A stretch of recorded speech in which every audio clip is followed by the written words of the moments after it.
सुना येती घरा या मालिकेच्या आजच्या भागामध्ये इथे आता शिवनाथ आपली गाडी वगैरे क्लीन करत असतो आणि तेवढ्यातच तिथे मंदामावशी कामासाठी आलेली असते. आता एक मंदामावशी 2 घरामध्ये काम करत असते. मंदामावशी म्हणत असते, आधी कुठं जाऊ, या घरला जाऊ की त्या घरला. तेव्हा इथे आता मंदामावशी म्हणते आधी याच घरला जाते. तेव्हा ती पद्माच्या घरी जात असते. शिवनाथचं लक्ष जातं. शिवनाथ म्हणत असतं, ओ मंदामावशी, आधी तिकडे काय जात आहे, आधी इकडं या. प्रत्येक वेळेला तिकडं जायला पाहिजे का? आणि तसंही आज इथे घरामध्ये खूप कामं आहेत, तेव्हा तुम्ही याच बाजूला जा. तेव्हा मंदा म्हणते, बरं बरं, आधी तिकडेच येते. आणि मंदा आता उमाकडे जायला निघते. तेवढ्यातच तिथे भास्कर येतो. भास्कर म्हणतो, मंदामावशी, कुठे जातेस तू? आधी या बाजूला काम करायला यायचं. आधी इकडे राहायचीस ना तू, इथे काम करायचीस ना, मग आतासुद्धा इथेच काम करायला यायचं. घरामध्ये लय कामं पडलीच, जा, तुझ्या मदतीची गरज आहे. तेव्हा मंदा म्हणते की बरं बरं, जाते, तिकडं जाते. तेव्हा इथे आता शिवनाथ म्हणत असतो, काही गरज नाही आहे मंदामावशी, आज तुम्ही इकडे पहिल्यांदा जा. तेव्हा भास्कर म्हणतोय, शिवनाथ, तुझी हिंमत कशी झाली रे, आधी तिकडे बोलायची. मंदामावशीने इथलं मीठ खाल्ले, कळलं ना? तेव्हा इथे शिवनाथ म्हणतो, मग काय झालं, तुझ्या इथं मीठ खाते, मग आमच्या इथे सुद्धा ती मीठ टाकते आणि खाते सुद्धा, त्यामुळे आधी आमच्याकडंच येणार. तुझ्या इथेच फक्त मीठ नाही खात त्या. आणि मग इथे शिवनाथ म्हणत असतो, आणि तसं बी मान सन्मान आहे ना, तो असा मिळवायचा असतो. म्हणजे तो कुणाचा बळकावून घ्यायचा नसतो, तर स्वतःचा मान सन्मान हा तयार करायचा असतो. आणि तू जो म्हणतोयस ना की आधी आमच्याकडे यायचं, आमच्याकडे यायचं, तेवढा मान नाही तुम्हाला. तेव्हा इथे भास्कर आणि शिवनाथ दोघांमध्ये सुद्धा भांडण झालेलं असतं. आणि त्यावेळेला प्रेक्षकांनो इथे मंदामावशी म्हणते, पोरांनो, चला गप्प बसा, किती भांडाल रे, किती बोलाल एकमेकांना, थांबा, आधी मी कुणाकडे येणार ना हे मी तुम्हाला सांगते. छापाकाटा करते मी. भास्कर म्हणतो, हे काय काय करतेस काय तू? ती म्हणते, छापाकाटा करते.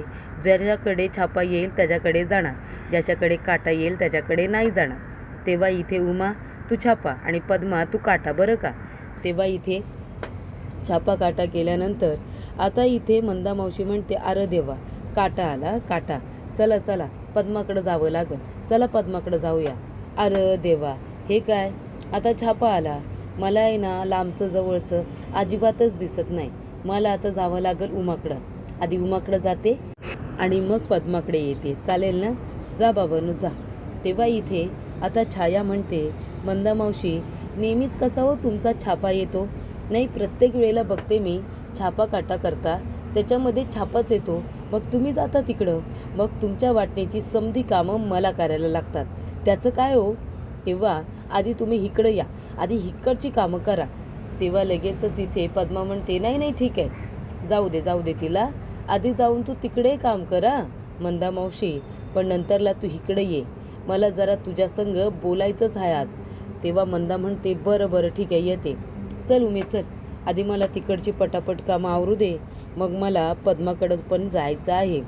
तेव्हा इथे आता सदाशिव म्हणत असतो की बघितलंस, मावशीसुद्धा आमच्याकडेच आली. तेव्हा भास्कर म्हणतोय, शिवनाथ, तुझी ही नाटके आहेत ना, दिवसेंदिवस खूपच जास्त वाढत चालली था. जो तू हा माज करतोयस ना, हा माज तुझा जास्त दिवस राहणार नाही आहे. तेव्हा इथे आता लगेच राघवला राग येतो आपल्या वडिलांना बोलल्यानंतर.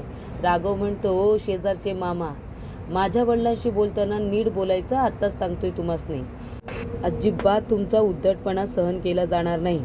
तेव्हा शिवनाथ म्हणतो, राघव, किती वेळा सांगितलंय, 2 मोठी माणसं बोलताना मध्ये मध्ये बोलायचं नाही म्हणून, कॉलेजला जायचं आहे ना, चल निघ बरं, कॉलेजला जा. तेव्हा इथे राघव म्हणतो, हो आप्पा, चाललो. तेव्हा राघव आपल्या मामाच्या बाईकच्या मागे बसलेला असतो आणि तो म्हणतो, काय रे मामा, अरे ही काय अशी इकडं तिकडं फिरतीया? तेव्हा इथे आता अन्विता असते ना, ती कुणाची तरी वाट बघत असते. आणि तेव्हा इथे त्याचा मामा म्हणत असतो, अरे ती कुणाची तरी वाट बघतीये. तेव्हा राघव म्हणतो, अरे तेच, पण नक्की कुणाची वाट बघते ती? थांबा थांबा जरा, मला बघू दे. आणि तेव्हा अन्विता म्हणत असते, कधी येईल हा, कधीपासून वाट बघते. आणि तेवढ्यातच तिचा बॉयफ्रेंड आलेला असतो. तो तिला भेटायला येतो आणि म्हणतो, सॉरी सॉरी, यायला उशीर झाला. ती म्हणते, अरे कधीची उभी आहे मी, कधीपासून वाट बघते. तेव्हा तो म्हणतो, बरं सॉरी म्हटलो ना, चल आता बसूया, आपण गप्पा मारूया. तेव्हा दोघे जण एकमेकांच्या जवळजवळ अगदी खांद्यावरती हात टाकून बसलेले असतात आणि तेव्हा इथे राघव म्हणतो, अरे मामा हे काय? अरे हा पोरगा, या पोराबरोबर हिचं काही प्रेमबिम आहे का काय? तेव्हा मामा जाऊन सांग, हा पोरगा काही चांगला नाही, हा तर रोहन आहे. रोहन आहे ना, एकाच मुलीबरोबर नसतो, त्याच्या 10-12 गर्लफ्रेंड असतील. जा जाऊन सांग तुझ्या भाचीला. तेव्हा तो म्हणतो, काय मी जाऊन सांगायचं? नाही नाही, मी नाही सांगणार. तो म्हणतो मग? तेव्हा इथे चंदू मामा म्हणतो, अरे मी कसं सांगणार, आता नाही सांगू शकत, आता मला घाई झाली. तो आता करंगळी दाखवतो आणि म्हणतो, अरे मला टॉयलेटला जावं लागेल, चल बरं जाऊ दे मला पटकन, उतर उतर उतर. आणि राघवला तो आता खाली उतरतो. तेव्हा राघव म्हणतो, काय करू, जाऊन बोलू की नको बोलू? हे बघ, स्त्रीची इज्जत करायची आणि त्यांना मान सन्मान द्यायचा असं माझ्या आईने सांगितले. आता हिला मदतीची गरज आहे, कारण हा पोरगा चांगला नाही. जर मी हिची मदत नाही केली, हे आईला कळलं तर तिला ते आवडणार नाही. तेव्हा एक काम करतो, दुश्मनी ही दुश्मनी राहीलच, ती अगदी पुढपर्यंत राहील, पण आता एक मुलगी म्हणून मला मदत केली पाहिजे. तेव्हा राघव येतो आणि म्हणतो, काय चाललं रे तुमचं, तू या पोराबरोबर काय करतेस? ती म्हणते, तुझं इथे काय रे? आणि तसंही आता हा माझा बॉयफ्रेंड आहे. राघव म्हणतो, हो तुझा बॉयफ्रेंड आहे? अगं त्याच्या आहे ना अजून 10 गर्लफ्रेंड आहेत, विचार त्याला. ती म्हणते, काय तुझ्या अजून 10 गर्लफ्रेंड आहेत का रे? तो म्हणतो, काही काय बोलतोस रे? तेव्हा तो म्हणतो, मी खोटं बोलतोय, मी दाखवतो का तुला तुझ्या किती गर्लफ्रेंड आहेत ते दाखवू? तेव्हा ती म्हणते, राघव तू गप्प बसा. तेवढ्यातच भास्कर तिथे येतो आणि म्हणतो, काय चाललंय रे तुमचं? तेव्हा तो रोहन लगेच तिथून कलटे मारतो. रोहन पळून जातो तिथून. तो म्हणतो, बघतो तुला नंतर बघतो. तो म्हणतो, हा चल चल बघ चल. तेवढ्यातच तिथे आता इथे रुद्रप्रताप येतो आणि म्हणतो, काय चाललंय तुझं, माझ्या बहिणीची काही छेड काढतो का? असं तो म्हणतो. कुणाला? राघवला.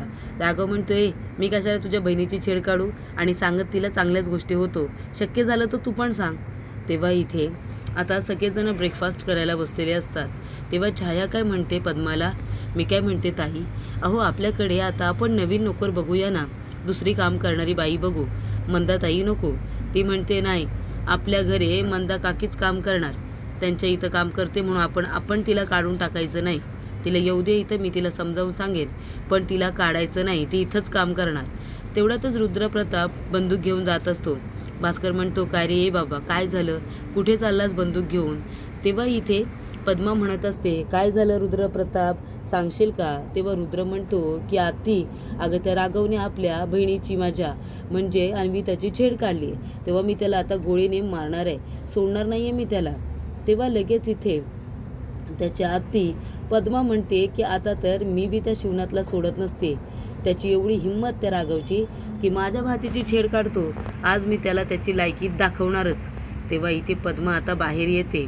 इथे आता दाराला त्याच्यासुद्धा गेटला लाथ मारून ते आतमध्ये येते, उमाच्या आता अंगणामध्ये. कारण तिने सांगितलेलं असतं, जेव्हा मला तुझी लायकी काढायची असेल ना, तेव्हा मी तुझ्या इथं अंगणामध्ये येणार. आणि ती म्हणते, शिवनाथ चल ये बाहेर इकडं. समदेजण बाहेर येतात. आपल्या कुटुंबाला अंगणामध्ये आलेलं बघून उमाला खूपच जास्त आनंद होतो. ती जाऊन आता आपल्या बहिणीला म्हणते, तायडे, आणि ती मिठी मांडणार. तेवढ्यातच ती म्हणते पद्मा की उमा लांब हो चल. तेव्हा तिला ती हात करते. तेव्हा लगेच शिवनाथ म्हणत असतो, तुझी हिंमत कशी झाली आहे इथे यायची, का आलात तुम्ही? तेव्हा ती म्हणते, शिवनाथ तुला सांगितलं होतं लक्षात नाही का, जेव्हा जेव्हा तुझी लायकी काढायची असेल ना, तेव्हा तेव्हा मी इथे येणार, आणि आता मला तुझी लायकी काढायची आहे म्हणून मी इथपर्यंत आले, कळलं का? तुझा पोरगा राघव त्याने माझ्या पोरीची छेड काढली, कळलं का? तेव्हा इथे शिवनाथ म्हणतो, काय माझ्या पोराने छेड काढली तुझ्या पोरीची? भाजीची तुझ्या कधीच शक्य होणार नाही, कारण का माझे मुलं अशी अजिबात नाही आहेत, त्यांच्यावरती चांगले संस्कार आहेत. माझी मुलं अशी कधीच करणार नाही, माझा त्यांच्यावरती पूर्ण विश्वास आहे. ते कधीच कुठल्या पोरीची आहे ना छेड नाही काढणार. तेव्हा इथे आता अन्विता घाबरलेली असते. अन्विता म्हणते, अरे देवा, आता माझ्या आणि ते रोहनच्या प्रेमाबद्दल, अफेअरबद्दल सगळ्यांना कळतंय की काय देवा, आता ह्या राघवने तर काही माझी छेड कधीच काढलेली नाही आहे, पण आता ह्या सगळ्या गोंधळामध्ये जर आता माझ्या प्रेम प्रकरणाबद्दल कळलं तर? गप्प बसले तर इथे आता या लोकांबरोबर आत्तीचं भांडण होईल आणि आता खरं बोलले तर माझं काही खरं नाही. आता करू तर काय करू? शिवनाथ म्हणतो की वाटेल ते बोलू नको पद्मा, कळलं ना? तोंडाला येईल ते बोलू नको. माझी मुलं असं कधीच करणार नाही. ती म्हणते व्हय, तुला असं वाटते की तुझी मुलं कधीच अशी करणार नाही, पण तुझ्या दिवट्याने राघव शेंडेफलाने केळंय. बोलव त्याला कुठं आहे ते, आणि आत्ताच्या आता खरं खोटं कर की. त्याला काय माझीच भाची भेटली व्हय? आणि हे बघ, हे काय मी माझ्या मनचं बोलत नाही. इथे आता रुद्रप्रतापने स्वतःच्या डोळ्याने बघितलंय. हो की नाही रुद्र? सांग खरं खरं सगळ्यांना सांग. तेव्हा शिवनाथ म्हणतो नाही, तुझ्या इथे रुद्रप्रतापने डोळ्याने बघू दे, पण नक्की खरं बघितलं का ते पण विचार. कारण कसं आहे ना, माझी मुलं कधीच कुठल्या मुलीची आहे ना छेड नाही काढत. ते प्रत्येक स्त्रीला समोरची आहे ना इथे आता चांगलं समजतात. त्यामुळे इथे एक गोष्ट लक्षात ठेव तू सुद्धा पद्मा. आता मी माझ्या मुलाला विचारेन, पण जर ह्यातला एक शब्द जरी खोटा ठरला ना तरीसुद्धा तू माझी हात जोडून माफी मागायची. बोल, आहे मंजूर तुला? इतका मोठा आरोप करायला आलीस ना, मंजूर आहे का तुला? मागशील का माझी माफी? ती म्हणते चल चल ठीक आहे चल, मागीन मी तुझी माफी. पण आधी तुझ्या मुलाला राघवला विचार तरी, तुझ्या शेंडेफलाला, त्या डिवट्याला, की त्याने माझ्या भाचीची छेड काढली की नाही. तेव्हा रुद्रप्रताप म्हणतो नाहीतर काय, सारखा तिच्या मागे पुढे करत असतो. तिला घरातून बाहेर सुद्धा पडू देत नाही. माझ्या संग लगीन कर, माझ्या संग लगीन कर असं सारखं म्हणत असतो. आणि म्हणूनच माझ्या बहिणीला घरातून बाहेर पडणं सुद्धा कठीण झाले. हे सगळं त्या राघवने केलंय. तेव्हा राघवचं नाव घेतलं जातं ना, तेव्हाच इथे आता उमा समजते की माझ्या राघवने काहीच सुद्धा केलेलं नाही आहे. तो कधीच कुठल्या मुलीची छेड काढणार नाही, हे अगदी तिला पक्क माहिती असतं. तेव्हा शिवनाथ म्हणतो की माझा मुलगा आहे ना आगाऊ आहे.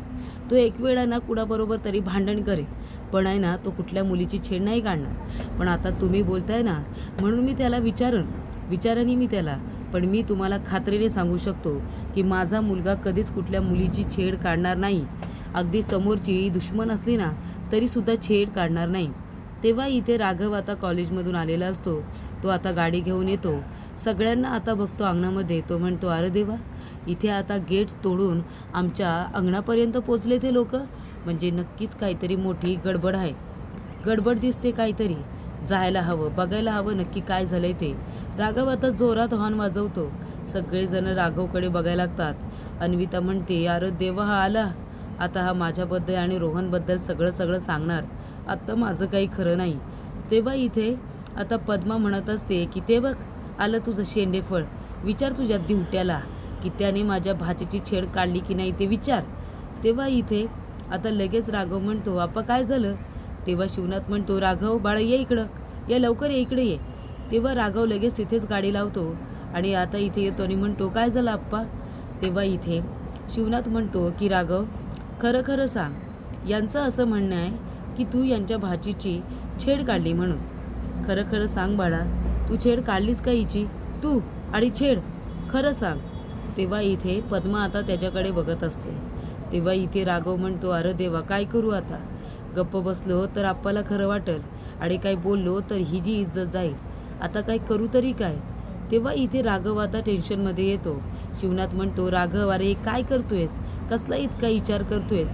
अरे सांगून टाक ना की तू हिची छेड काढली नाहीस म्हणून. नाही काढलीस ना मग सांग की छेड नाही काढलीस म्हणून. तेव्हा इथे राघव आता गप्प उभा असतो. त्याला काय बोलावं काही कळत नसतं. आणि त्याचबरोबर तो आता असं म्हणणार असतो की छेड काढली, मी बोलत होतो असंच म्हणणार असेल कदाचित. कारण का सगळेजण त्याच्याकडे आहे ना आश्चर्याने बघत असतात, गांभीर्याने बघत असतात. त्यानंतर पुढील भागामध्ये इथे आता उमा म्हणत असते ताई ताई थांब ग ताई, हे बघ तू लहान आहे त्याला माफ कर ग ताई. लहान आहे तो, त्याचं चुकलं असेल, पहिली चूक समजून त्याला माफ कर. तेव्हा उमा तिच्याजवळ बोलायला तिच्या मागे मागे जात असते. आणि तेव्हाच प्रेक्षकांनो इथे आता आजीमध्ये लाईन लावलेली असते ना, लाईन मारलेली असते. त्या लाईनीच्या आता बरोबर पलीकडे येण्याचा प्रयत्न उमा करत असते. तेव्हा ती म्हणते चल मागं हो, चल अजिबात पुढे यायचं नाही, चल. तेव्हा इथे उमा म्हणत असते ताई एकदा माफ कर ना. तेव्हा पद्मा म्हणत असते हो करते, हा एक संधी देते तुझ्या मुलाला, पण एक अट आहे ग. तू आहे ना तुझ्या नवऱ्याला शिवनाथला सगळ्यांसमोर माझे पाय धरून माझी माफी मागायला सांगायची, कळलं का? समद्यांसमोर माझ्या पायावरती नाक घासून माझी माफी मागायला लावायची. मी सुद्धा माफी मागायला तयार झाले होते ना, पायावरती डोकं ठेवून नाक घासून माफी मागेन असं म्हणाले होते ना. आता शिवनाथला तुझ्या नवऱ्याला सांगायचं का त्याचा दिवटा चुकलाय, तेव्हा आता माझे पाय धरायचे आणि पायावरती नाक घासून माझी माफी मागायची. असं म्हणाल्यानंतर उमाला खूप मोठा धक्का हा बसलेला असतो आणि त्याचबरोबर शिवनाथ आहे ना, शिवनाथला सुद्धा खूप जास्त टेन्शन हे आलेलं असतं की माझ्या मुलाने असं कसं केलं, माझ्या मुलांचा तर मला खूपच जास्त अभिमान आहे. तेव्हा इथे शिवनाथ पूर्णपणे खचून गेलेला असतो.